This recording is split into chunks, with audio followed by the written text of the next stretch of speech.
Hello, my name is Bob Ryerson, and I am a retirement planner here in central New Jersey. The vast bulk of what I do is income and tax and legacy planning for people who are near retirement or recently in retirement. My primary professional designation is Retirement Income Certified Professional, RICP. But today I want to talk about something very different than creating tax-free income for people. I want to talk about Bitcoin. And boy, what a difference a year makes. Today is January 22nd of 2025. And on January 21st of 2024, I released this blog about Bitcoin, and I called it Bitcoin BLASTOFF, because I thought there was a confluence of events building for Bitcoin at that time that would cause it to explode upwards in price. And sure enough, that's what happened. Back on January 21st of 2024, when I published the post, Bitcoin was in the 39 to 41,000 range, and today, a year later, it's trading at about $104,000 as we speak. So it's had a great 12 months, a lot better than stocks or gold, etc. It may be interesting and eye-opening for people to learn a little bit about its history. Bitcoin recently turned 16 years old and has been the single best investment in history, to our knowledge, starting out at literally pennies in 2009. In fact, it lingered at the 10-cent level for a lot of 2010, and then doubled to 20 cents on October 26th of 2010, and traded at 30 cents before the end of the year, 30 pennies. By 2012, a year later, Bitcoin started the year out at $13 and ran up to $200 by October of 2012, and then exploded and reached 732,000 by the end of 2012. So at that stage, it had already gone from pennies to over $700. In 2017, Bitcoin's price had broken through the 1,000 level early in the year, and then doubled to 2,000 by mid-May, and then skyrocketed to over 19,000 per Bitcoin by mid-December 2017. So Bitcoin prices had really skyrocketed, but along with other cryptocurrencies, they crashed in 2018 and 19 and had fallen all the way back down from $19,000 to about $6,600 in December of 19. In 2020, when the global economy suffered from the COVID-19 shutdowns and dislocations, Bitcoin became more of a refuge for some people and climbed back from about the $7,000 level at the beginning of 2020, the beginning of the year, to close at 29,000 at the end of the year. So that's a 400% run up in just that 1 year. But it continued to experience huge volatility, huge gains and huge drops, and that discouraged most people from even considering it. But the longer-term trend was higher and higher. Bitcoin saw a high of $67,000 in November of 21, but then fell all the way back down to the 17,000 level in early December of 2022, a year later. It's a big drop, 75% drop. But today, things have changed, and I believe we may not see these very steep declines in Bitcoin anymore, and I'll explain why in a minute. On the contrary, what I want to speak to you about today is what may happen on the upside over the next few years or more for Bitcoin. Now, it's got to be said for most people, it's still, any investment in Bitcoin should be considered a speculation or for the aggressive growth portion of the portfolio, small percentage maybe, but almost everybody should consider owning at least some of it in our view, and I'll tell you why. By the way, to my surprise, even after this unprecedented and amazing growth and returns that Bitcoin has provided everybody over the last 5 or 10 years, there's still a lot of people, a lot of smart people who still regard it as a scam. It's something to be avoided. It's something that could collapse at any time and go to zero. It's a Ponzi scheme, if you will. I am not sure how a otherwise smart person could still be saying these things about Bitcoin at this stage, unless they really are not aware of how it works or maybe some of the incredible news I'm about to share with you. So as I explained in my January of 2024 blog post, right in the first paragraph, per the original protocol and white paper that launched Bitcoin back in 2009, there will only be a total of 21 million Bitcoins when it's all said and done. I don't have time to go into the mechanics of the blockchain and how the process of Bitcoins are produced or mined in this video. But suffice it to say, as we sit here today, we are at 19.9 million Bitcoins. And the last Bitcoin will be mined in the year 2140. So there's only 1.1 million Bitcoins coming in the next 115 years. So for all intents and purposes, we're done now. The easy Bitcoins are already out. About 95% of them have already been produced or mined. And it's just going to be a little trickle over the next 100 plus years. So almost nothing coming for all intents and purposes. And that's important to understand, that there's almost no new Bitcoins coming from this point today. A lot of people think that, wow, at $100,000 for one single Bitcoin, I mean, it's too late. I blew it. I don't want to buy it now. The easy money's already been made. I missed this unbelievable monster move over the past 15, 16 years. Well, certainly part of that is true. I mean, the easy money in Bitcoin has certainly been made. Incredible fortunes for anybody who had the foresight or courage to buy it a few years back or more. But, I'm going to make the case to you that it is not only not too late to still make a lot of money with Bitcoin, but it's actually a better, more sure buy today at 100,000, 90 to 110,000 range than it was a year ago at 40 when I wrote the blog post. Sounds crazy, right? But let me show you why I think it's a better, safer buy today. So 2 days ago was the inauguration of President Trump's second presidency. And you may have already heard that he wants to have the country build a strategic Bitcoin reserve along the way that we build a strategic petroleum reserve, or the country has nickel or copper or soybeans or corn, an important asset for the nation to own. If we go back to my blog post from January of 24, I said there were 4 big things happening to Bitcoin that would cause it to skyrocket. 3 of the 4 I mentioned have already happened, but today I want to really focus on the 4th one, which is the biggest and which is already starting to occur.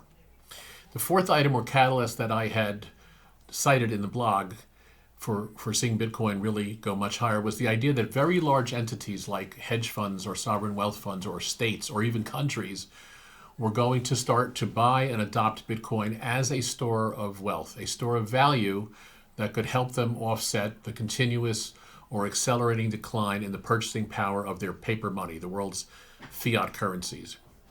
It's funny, a lot of people have a problem with Bitcoin because they say it's backed by nothing. They can't hold it in their hand like a diamond or a gold coin or a bar. So because it's simply an electronic bookkeeping measure you can own in a so-called digital wallet, they don't trust it. It's a scam. It's air. It's backed by nothing. What makes it so valuable? Well, my response to that is as follows. The concept and acceptance of what money is changes over time, pretty dramatically, in fact. If you study history, in other words, if you go way, way back, seashells and beads were considered money at one point. Most famously, Peter Minuit bought the island of Manhattan for approximately $24 worth of knives and clothing and beads. Also, way, way back, it was decided that these shiny pieces of metal called gold or silver were determined to be valuable, to serve as money or a store of wealth. Now, gold and silver were very pretty and malleable and hard to obtain, and it turned out that kings and emperors liked it a lot. And so it became, it's thousands of years now, it became the highest standard of measuring wealth, as good as gold. But is there really anything special about a shiny piece of metal, other than the fact that we've accepted it? Why was that chosen to be the preferred store of wealth? In the 7th century AD, the Chinese invented paper money as a way to conduct larger transactions without the need to carry a big heavy bag of gold. Risky, you could get robbed. So these short-term promissory notes, that's what the paper money was, promissory. Now when you get to the next city, we'll give you the gold back.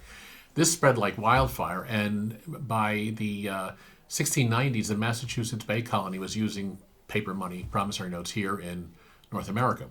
So the concept of money changed then, and it changed again in the 1950s. By the late 50s, there was the introduction of the Diners Club card for convenience.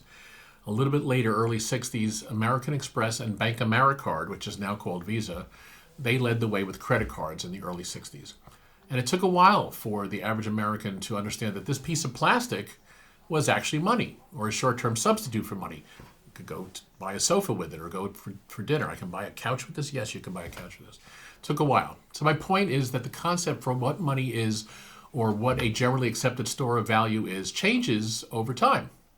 And it takes time for that newer concept of money to be accepted. Today, most people are already going around the bank, so to speak, and using electronic money, Venmo, PayPal, Zelle, right? So that's what Bitcoin and Litecoin and these other currencies are.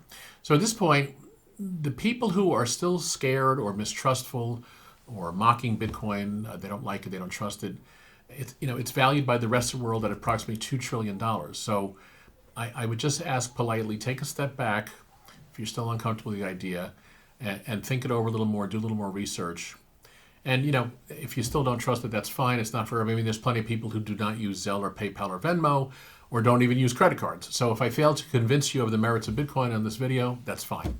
So let's get on with the case for further potentially huge gains in Bitcoin. It might be interesting to note that right now the value of all the above ground gold in the world is about 18.6 trillion.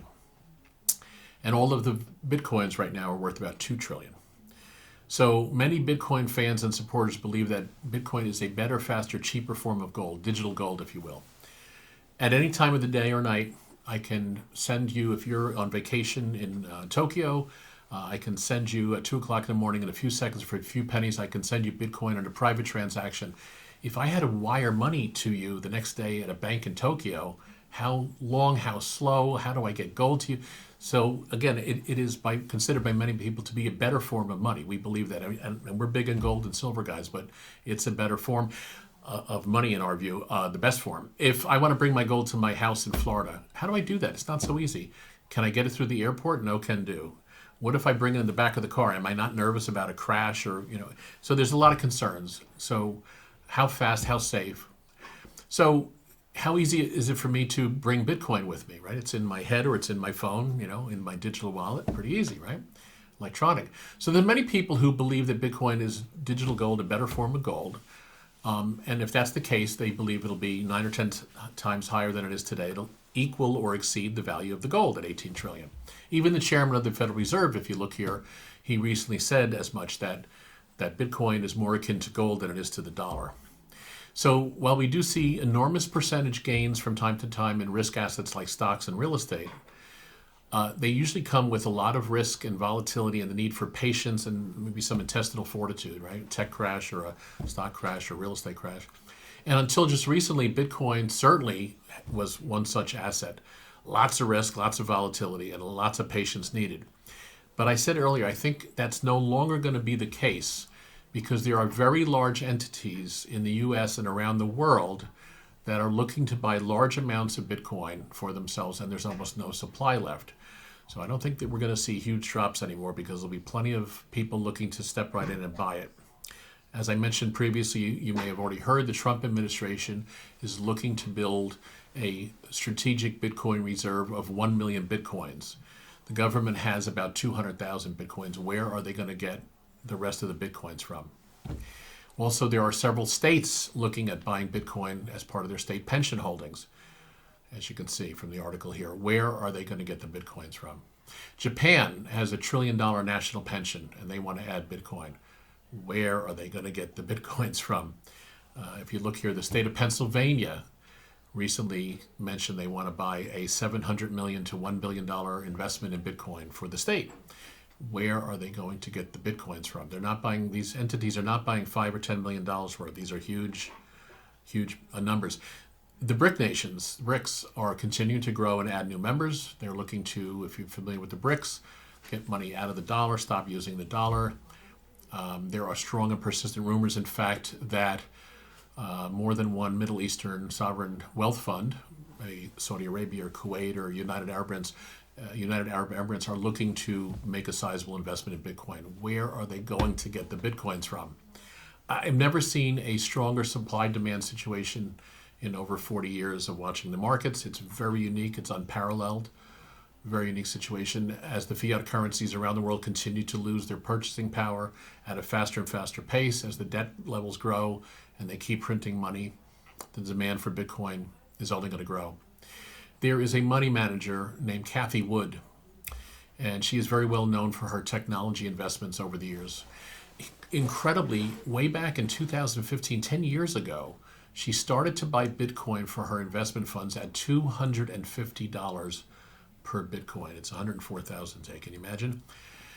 So we tend to pay attention when Cathie Wood talks about Bitcoin. And as you can see here, she is predicting one Bitcoin may be worth $1 to $3 million in just a few short years by 2030. If she's correct again, that means today's buyers might make 10 to 30 times their money. There's another smart early Bitcoin investor named Michael Saylor, Saylor. Michael Saylor is the CEO of a tech company called MicroStrategy. And if you think back to the summer of 2020, interest rates were still terribly low, 0 to 1%. And these corporations had a lot of cash. So he had the foresight to ask to complain about the cash on behalf of his shareholders. And he asked his accountants and lawyers, hey, how about this Bitcoin thing? Can we buy some of that for the corporation and hold it on the balance sheet? And his attorneys and accountants came back to him and said, well, it's not so easy, but yes, we can do it. So to his credit, in August of 4.5 years ago, he started buying Bitcoin. He is still buying. In fact, as you can see here, as recently as around Thanksgiving, he's buying billions of dollars of Bitcoin at $98,000 right here in this range. He has an even higher price target for Bitcoin than Cathie Wood. I'm not even going to tell you. It's a very big number. But some smart people have very big targets on Bitcoin. The more paper money the United States and other nations print, the less buying power and the higher the inflation rate over time that country will suffer. We have a lot of history that shows that. So while we are very bullish on gold and silver, we are big gold and silver guys, silver in particular. We think people can make 5 to 15 times their money with silver here as well. Ridiculous at $25, $35 an ounce. Anyway, in any event, while we think silver and gold offer very big upside against the paper currencies, we think Bitcoin is highly likely to see explosive upside before silver, before gold. So even getting just a little money out of stocks, for example, at all-time highs or real estate, and buying some Bitcoin and silver, which have record demand and shrinking supplies, may be a great strategic financial move for yourself and your family. So be well, and thanks for listening. Oh, one last thing, a little postscript. I do want to give an honorable mention and a little shout out to another small crypto that we like called Theta, Theta, Theta Token, Theta Network. Theta is about $2 a piece right now, and I will be doing a separate podcast and video on Theta in the near future. Thanks a lot. Stay well.